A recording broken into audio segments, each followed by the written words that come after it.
level at which I think we people want to have it. And I think you've given so many points in your answer, which I'm grateful for. And the system is a system. It's a system Okay. built by people, and the community plays a big role. I think Abdul is having a problem, but we'll keep talking.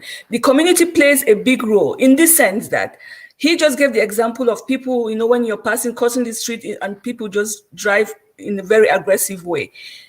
If a father like Abdul sees that as an example and something which he thinks is not right, he's definitely going to educate his children towards not doing that. So the education that we give to our children, by educating our children, educating our families, is another way. It's a much more stronger way of improving the system itself, because the system, there are just rules and regulations that are supposed to be implemented. But what is it that you were taught from home? What is it that you have in your community?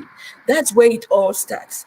I'm happy you mentioned the way you were treated in Ireland, and you compared it back to the situation you had in Liberia.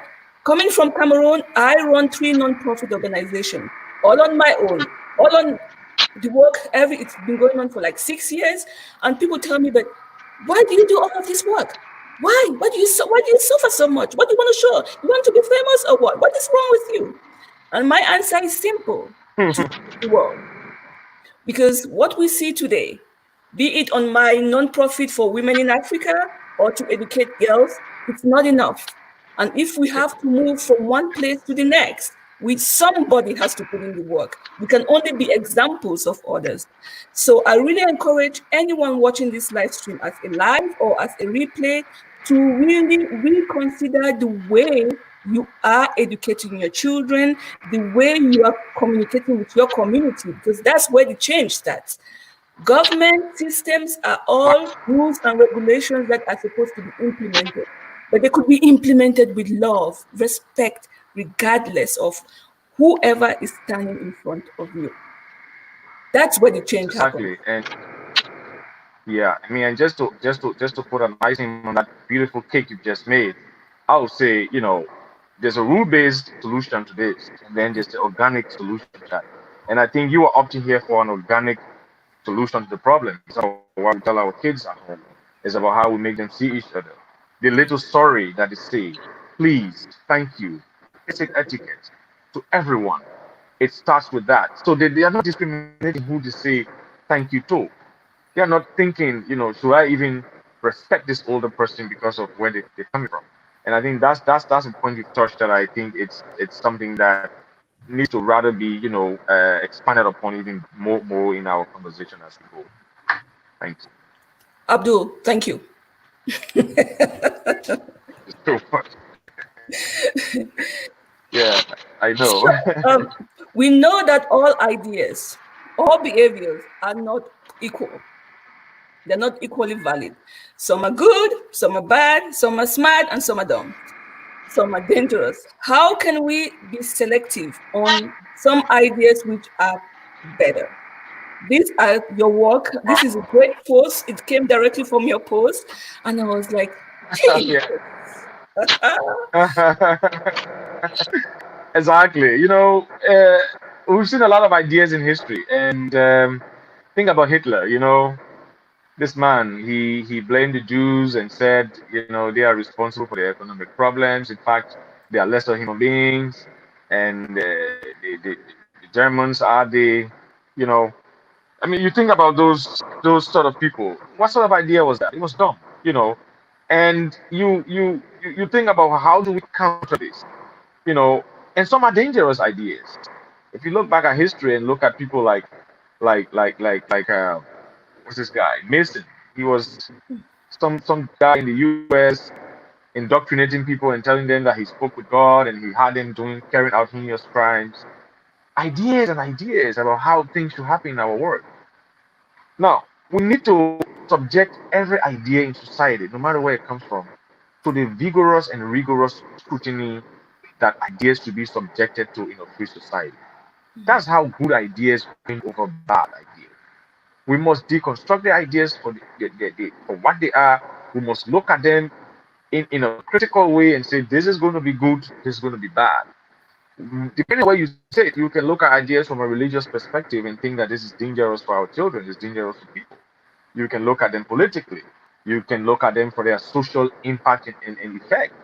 And so those are the different things we're trying to say about all ideas also are not equal. I mean, they cannot be accepted. Um, some ideas are simply dumb, as I posited in the article. How do you all of a sudden think that because a man is black, and so the way I'm going to arrest him is, my idea is I'm going to go in there, I'm going to arrest that guy, I'm going to be use the brute force of all I can to arrest him, and if possible, I'm going to kill him. How is that a good idea? I mean, where did you learn? How were you raised? Yeah. This is a human, you know. He has a family, you know. He has a community that he comes from. There are people who look up to him as a hero, and you are willing to take him away just on the basis that he's black. And these are the kind of things that we really want to. It's a hard conversation to have, and as you said, Lillian, at the beginning of the show, but we must have the conversation. Otherwise, we can't even start offering the solution. And the only way to do that is to bring to fore the people who are putting these ideas forth, and let's have a debate about why they think their ideas are good. I gave you a point in history. There was someone called Hartford Mackinder, and he was a philosopher in the 1500s thereabout, and he advised the court of the Queen in England. This guy was a conservative. His thinking was that English culture was better than any other place around the world at that time.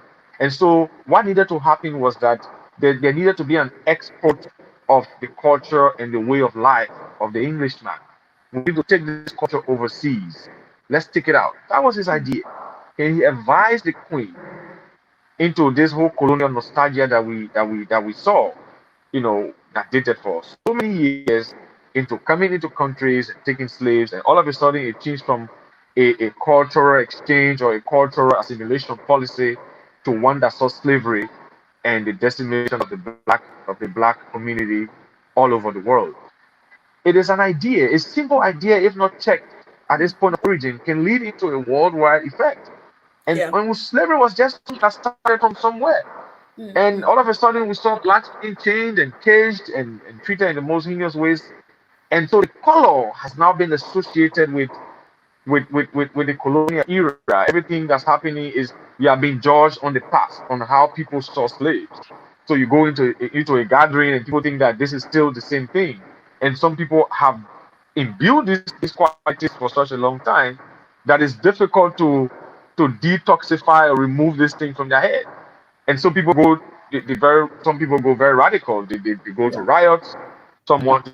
Martin Luther King led speeches and demonstration and walks.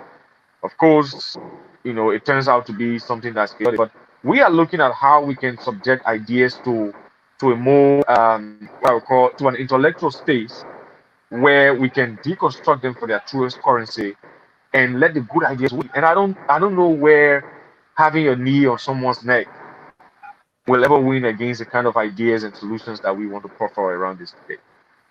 So that's really Especially, why I think how we need to. especially if the person is saying, I can breathe. You have the words. What else? What else? What idea confirms that theory? I mean, what else do you need? Lillian, you struck a point there. When I saw the George Floyd incident, I went back into the history book. Some people had the belief then that blacks would not feel. I mean, sadly, people believe that we don't even have feelings. There was this doctor who carried out countless of experiments on a black lady because he felt she can't feel. So most of the studies he's brought out for gynecology, in medicine, though there are benefits now, but this guy was carrying out these things without any form of anesthetic or anesthesia on this lady. Sorry. And it is the kind of thing when I saw the George Floyd thing, I'm like, this guy is not even hearing this man. He's Yeah. like, these are the people who are reading these bad books and thinking, blacks don't have feeling, man. I'm just going to keep my knee there. This guy is not even, he probably is not even feeling this thing. How do you do that? Yeah. I mean, it took me back into time when we saw a whole lot of abuses carried out against blacks, and it struck a chord with me, really. Yeah. Exactly. And that's why you and I are here today, because something happened. Internally, something happened, and we could not resist but speak up to it. So before I see we have live viewers, let's take a break while I just put on the commercial. So for us to really think about what's happening here and how we really contributed to it. So let's just take a break and we'll be right back with more questions, shall we? Thank you very much.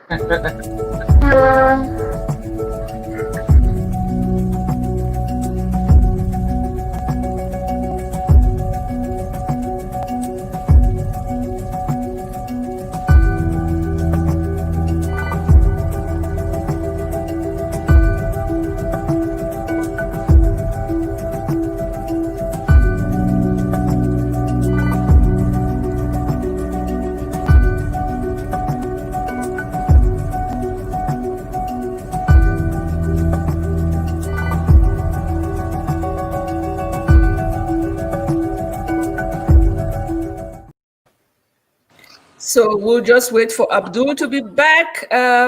Let's just, yeah. So I hope you are having a good moment with us. I hope you are reflecting on the situation that we are in right now, on how we can really come out of this in the most positive way, how we can express ourselves so we get out of this feeling of hurt, we get out of the feeling of being in the trap, so we can heal and come out successful. Please bear with us as we grow this platform. Share our live streams out with your family and friends. Comment. Give us feedbacks. Let us know how you want us to take this forward. We are going to be having panel discussions. Let's see. Let me just, if I can mute him. Okay. We are going to be having panel discussions on this subject, on this platform, because we complement each other. It cannot be one-sided. We need both race. We need the white people to come here and tell us what they feel, and also the black people to come and tell us what they feel and how we can carry this forward. If we are going to accomplish anything, we really need to understand that there is no such thing as color. It's in our heads. It's just prejudice that was handed over to us, or that we think we are more superior than others. So please, by all means, we just note you are needed. Your feedback is needed. Your collaboration, spread the word for us. Come join us. Come have this conversation with us. So Abdul is back, and we shall move on with the questions. Let's see. There you go. Your screen. Yeah, there. So, have you suffered from racism, and how did you deal with the situation? Oh, this is a huge one, eh? Big one. So, We must have the conversation. If we have to move on, we need to talk about it. Exactly. And I've thought about this for a long time. There have been several experiences that will be very relevant for today. We've seen that a lot, and sometimes you're at the airport and someone sees you because you're black, and they decide he's the guy who's taking drugs on the plane. Yeah. Or probably he's the guy he's the guy with the bomb. Yeah. And you are singled out from a group of passengers moving, and you're called, and you have dogs sent to sniff you, and the worst form of humiliation you can think about. And later on, someone realizes that, oh, he's a senior government person. We are sorry. Um, I had this very awkward situation in one of the countries. In fact, it was an African country, and this was strange. And that is why I think sometimes we are the ones who are actually adding to the narrative, the way we treat each other. I'll love it forever. It's seriously. I'm seeing this black security guy. He's standing up. He's watching everyone. We were just transiting from one flight to the other. So we just have to take ourselves, move between security, and we go to the next and board the next flight. And I'm having my coat, I'm a coat suit and a tie, and I'm moving. And there were a lot of other people on the flight moving. I mean, predominantly whites. He's allowed everyone else to go, and he calls me out and says he wants to check my bag, my carry-on bag. I'm surprised because there was a guy who passed me pretty much. He had a lot more bags than I had. I just had a small, and he was insisting that he must search the bag for security reasons. He's doing a random check. People hide under these funny security language and parlance that this is just a random thing we are doing. I said, no, this is not random. No. I think you picked me out because you think I'm black, like you, and that I will cause more danger to the other people who are on this flight. I said, so you're not going to search me simply because I think it has not been done in a pluralistic manner. You've allowed everyone else to go. In fact, you stopped a lady ahead of a black lady ahead of me who had several other people. You're not stopping whites. This is my issue. And if you want us to delay, I have no problem. This is my private trip. We can stop it here, but sometimes it's about really standing up for something. I was searched before I landed, before I got on the next on the flight I'm just coming from. I'm just leaving the flight. I've not even entered your country. I just disembarked. So how am I more of a risk now Yeah. that Yeah. I Yeah. flew and came all the way here and now you want to search me. And I became a little bit recalcitrant because I didn't think it was anything done with the sole purpose of determining security rates to the flight. It was just somebody trying to pull their weight over me, and eventually, I I think your connection is breaking.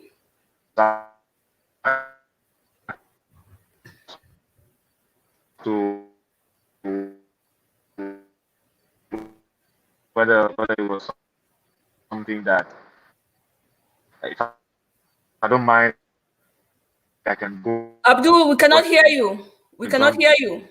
flight Your connection is because I bad. was not going to be sorry, and I was very I think we are having some problem with Abdul's connection. Let's just stay here and it should be okay. Let's put him back again. Um,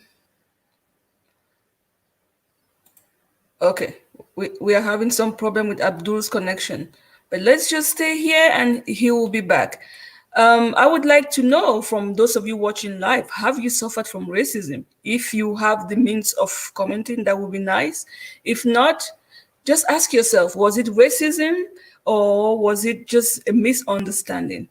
And why is it that Black people, especially the men, are more prone to be exposed to racism than the women? So please comment, share with us. I personally, yes, I have suffered from racism. I have experienced racism. That's the whole point why I'm here.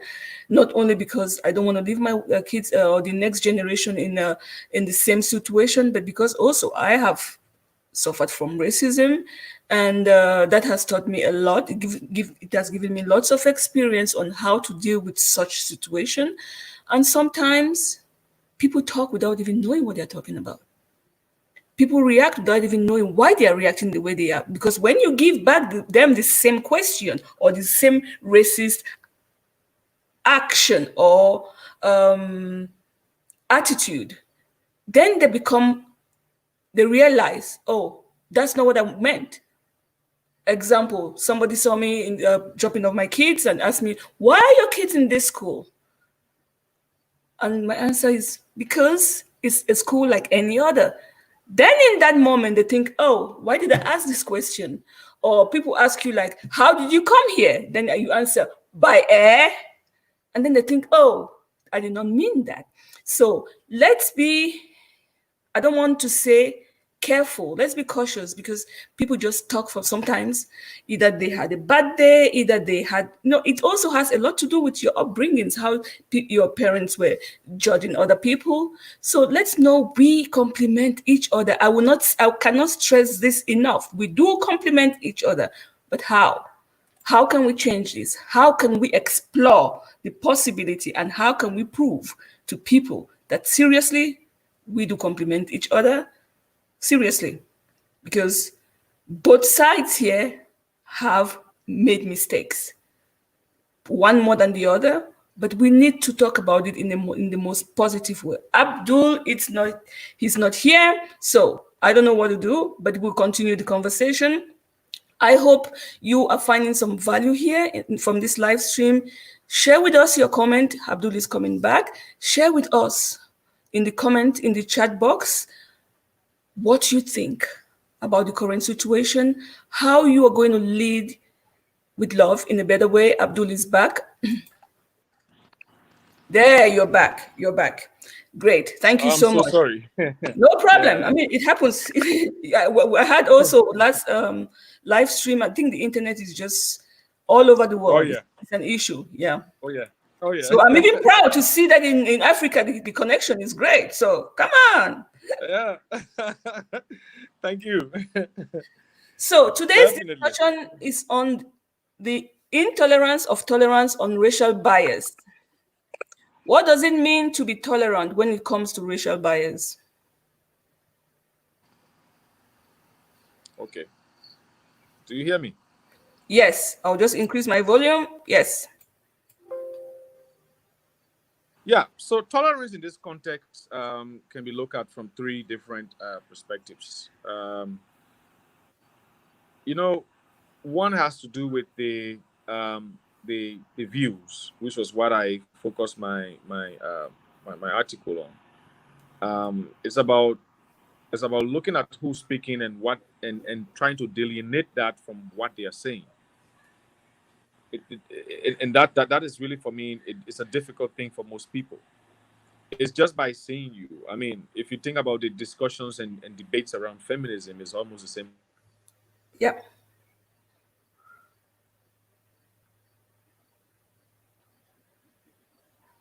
I think thing. Abdul. It's Okay. almost because someone is a woman, someone listen to. Um, if you go into many of our communities, there's this thing now we have called. Are you there? I lost you for a Yes, moment. yes, I can hear you. Yes, yes, yes, yes, yes. Hello. You're mute. Okay, you're muted. Okay, fine. So there's now something now we call elite pluralism happening all around, all over us, where people of particular social status would think that they are the ones who should make the decisions for the rest of the people. If you contextualize that for racism, it's the same thing. If you go to a place, you go to a town hall, you go to a meeting, that's what happens. Your color is now the key determinant on how ideas are framed, how ideas are accepted. And that is why we are saying no. It is that level of intolerance that is causing our problems. It's that level of, disrespect. And to a large extent, it is that level of the, the, the, the inequities that we are seeing. Because there's a lack of equity in how ideas should be accepted. And that is why I made it very clear. We cannot be, ideas might not be equal, but all humans are equal. And then it brings us back to our quote by John Voltaire, who said, I do not need to even believe what you are saying. I just need to defend to my death your right to say it. Yeah. We always need to have the thought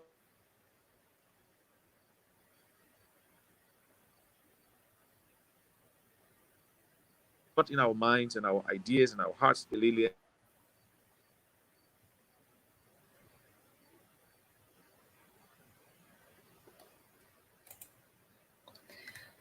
We are having serious technical problems. Just give us a moment, and I think he will be back. He doesn't give up, so let's not give up as well. He's coming back again. So give us a few minutes and think about the question. Yeah. Okay. So you're back again. Okay. Can you hear me?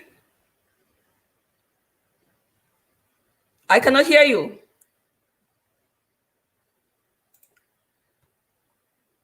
Let me just send him a message and see. Let's just see.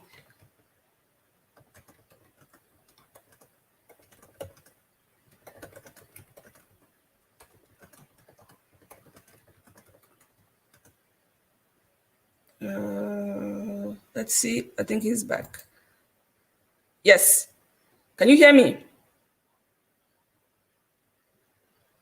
Okay, but I cannot hear you. We just have to give a few minutes. Think about the question. What does it mean to be tolerant when it comes to racial bias? How do you treat other people? How tolerant are you to the person in front of you? And why does it have to really matter if somebody is black, or white? Why do you have to treat them differently just because of their skin color? And what does it mean to be tolerant or intolerant? How do we perceive the others? How do we judge them? In our day-to-day life, we judge people. In our day-to-day life, we judge people either by their sex, their gender, their skin color, their height, their looks. But are we tolerant when it comes to racial bias? Let's see if it's going to work now. Let's see. Just hold a few minutes. I'm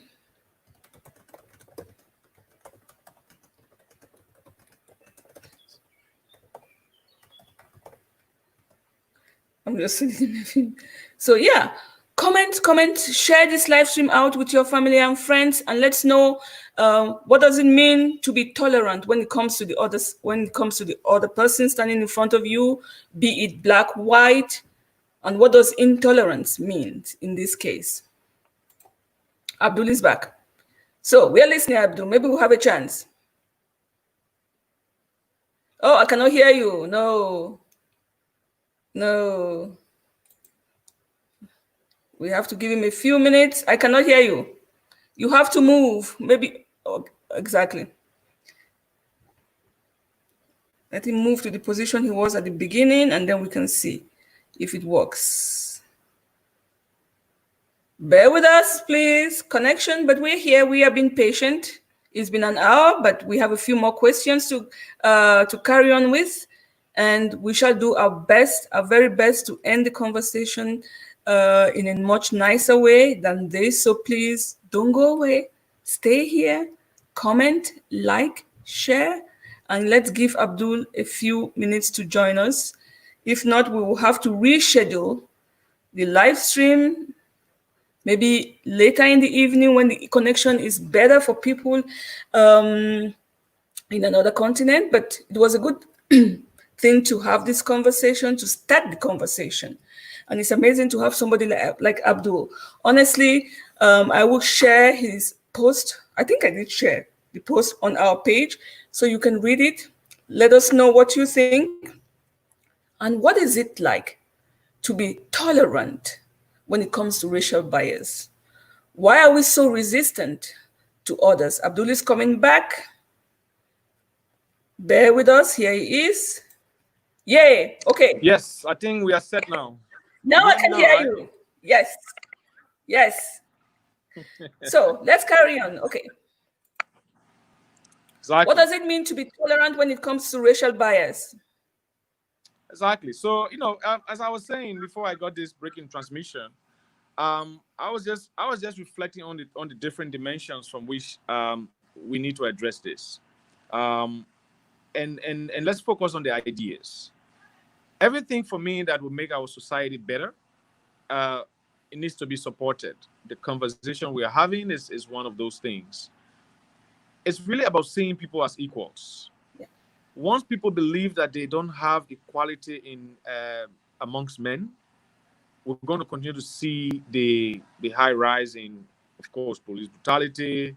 But not only that, in different stratas of society, we're going to see how people are not going to be tolerating each other simply because of colors. Yeah. We're going to be having these issues around, who you give a seat to on the bus. I've sat down in a tram for some time, and I see a black lady walks in, and all the males are sitting. It's like, Nobody no, cares. it has to be a white lady first. Most times, as a black guy who has a lot of cultural, influences around where we don't sit and allow older women to stand, or even allow a lady to stand in the train, you give that seat. Yeah. Again, Lillian, it comes to the training. It comes to the kind of things people are being taught. It comes to the people who are teaching our kids. Yeah. What are they teaching our kids? Who are they talking to? What's their network? What are the thinking and influences and the worldview of the people in that network? There are a whole lot of things. The debate and the challenge is even more now, considering that in the past, we didn't have the internet, and the kind of internet penetration we see right now is higher than it was in the past. Well, now you have the internet teaching kids as well as parents are also teaching the children. In addition to that, you have schools, churches, and all these different fabrics of our society all do have a role. And I think this is where the conversation needs to start. It should be a recurring theme in our everyday sermons. It should be a recurring theme in our discussions that we have with our kids. This should be something that should be practiced, work, school, wherever. I think the conversation should really be about seeing all men as equals. And I think once we start to do that, it's going to be very easy to transition into accepting and tolerating people. And that's why I added, I said, when you agree with someone, you are not tolerating that person. It's people that you don't agree with that you actually tolerate. That's why tolerance is important. It's very important, sorry. It's a critical part of what we're talking about. If I don't see on a particular view with you, then I just have to tolerate you. I think it's just the tolerance we're talking about. Ideas are the foundation upon which societies thrive. So it is important that those ideas should not be dismissed simply because of the skin color of the person who is, promoting or professing those ideas. Exactly. Absolutely. So, what is one important lesson that the world needs to learn from this racial discrimination? Oh, yeah. The first thing I would say is that, and I just want to, pretty much be as poignant as possible. The key lesson for me here is about, respect for human life. It's, that's it for me. No matter how far we take our disagreements, no matter how far we don't love people, the life, that God has given each and every one of us is precious. Yes. And Yes. that would disagree to the point where lives no longer matter, that we have to have established movements for Black lives, for blue lives, and then now all lives. I think just the fact that we are at that point in the conversation, it tells us that there's a lot that needs to be done. And I think mutual respect, and tolerance for each other will actually move and promote us to the next levels. And I think this is where I would like to borrow a quote again from it's a Canadian professor, and his name is Jordan Peterson. Probably not one of the most liked persons around, but I think he has a lot of things that I've read that makes a lot of sense. And he says it's really not about externally imposed morality. It's sometimes about a conversation with ourselves. Yeah. How do we want to see this world? Yeah. How do we want to live it? That's why we are here. Exactly. I sat down and I said, the world I'm in and the world I'm living, how good is that world for my son, his kids, his friends? And that is a conversation that starts with me. Yes. And the moment I start to respect people, black, white, pink, yellow, whoever you are, I'm starting that conversation with myself. And if I can agree that it is a good conversation, I can take it to the next person. I can take it to Lillian. We can come on this platform and we'll talk about it. Yeah. And that way we can become an infectious force that can never and ever be stopped. Yeah. Yeah. Yeah. Completely agree with you. It starts with you. It's a personal discussion. It's first a personal discussion before you can take it out to the next person or as a community. And what I really Exactly. want, especially the Black people, to know, one lesson that we should all learn from this situation is that if you look at it closely, and the bottom line here is this is an economic issue. If the Black people will be economically stable, financially stable, they will be looked upon differently. So I want us to explore that option. Abdul is off again. I want us to explore that option of the fact that this does not only have to do with the skin color. Very often it's what comes with the skin color, and they judge it as uneducated, poor, disrespectful, criminals, all the negative stuff, which is, we know it's not true. However, evidence are there that it's not about really the skin color, it's what comes with the skin color. So I really hope that many of you listening to this will give us some ideas on how we can really change things, how we can start presenting ourselves to others, to the world, so that the views of other people might change. You cannot change somebody else, but you can change yourself. That change and that conversation starts with you. So, next question. Okay, then Abdul is not here again. Let's see if he's coming back. The next question is, what's your dream for the world? We hope he can join us again. If not, we are seriously going to have a second run to this and do it better next time. But I hope you really appreciate the effort he's putting in here. He's busy trying to get the connection so we can have this live stream and end the live stream correctly.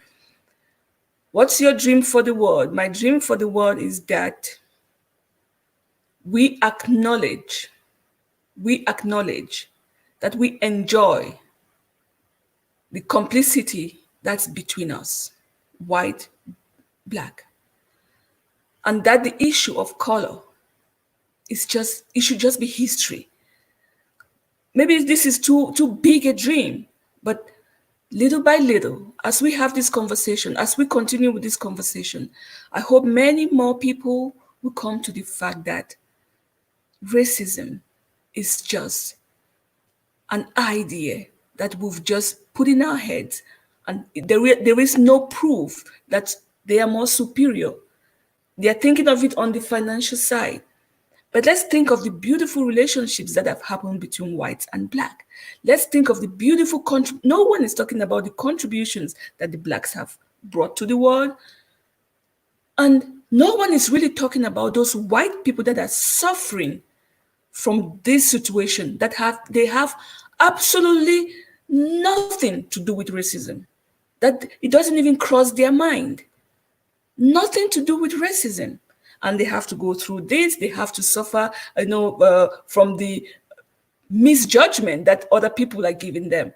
So I think we should really be tolerant with everyone, those who are now grieving because of this, those people who are rioting because of this, those people who are trying to prove a point, those people who feel sorry but cannot even say it.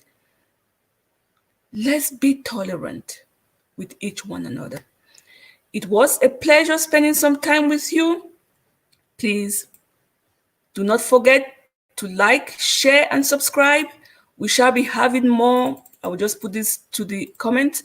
We shall be having more of this conversation. We'll do our possible best to make it much more better with the live stream and the connection. Just bear with us. Be tolerant. We are doing our best. Give us your feedback. Let us know if you found some value in this live stream. Question yourself how you contributed to this. Question yourself. And also, how can you contribute to a much more better world. My name is Lillian Mola. It was a pleasure spending these few minutes with you. Do take care of yourself. Be tolerant. Be tolerant. It's necessary. It's needed. And we shall do our possible best to continue with this communication on this platform to really show how we can do great things together. We can really do great things together. In my life, the combination of these two is nothing but close to perfection. So it can be for everyone else. Let's be tolerant. Whatever you see in front of you tomorrow, it's a mirror of what's within you. Be tolerant. Be tolerant. And ask yourself, do you like what you see in the world today? How can you make this better? What contribution can you bring to the world? Thank you so much. And I will be with you again next week for more conversation on this. Take care. Bye-bye.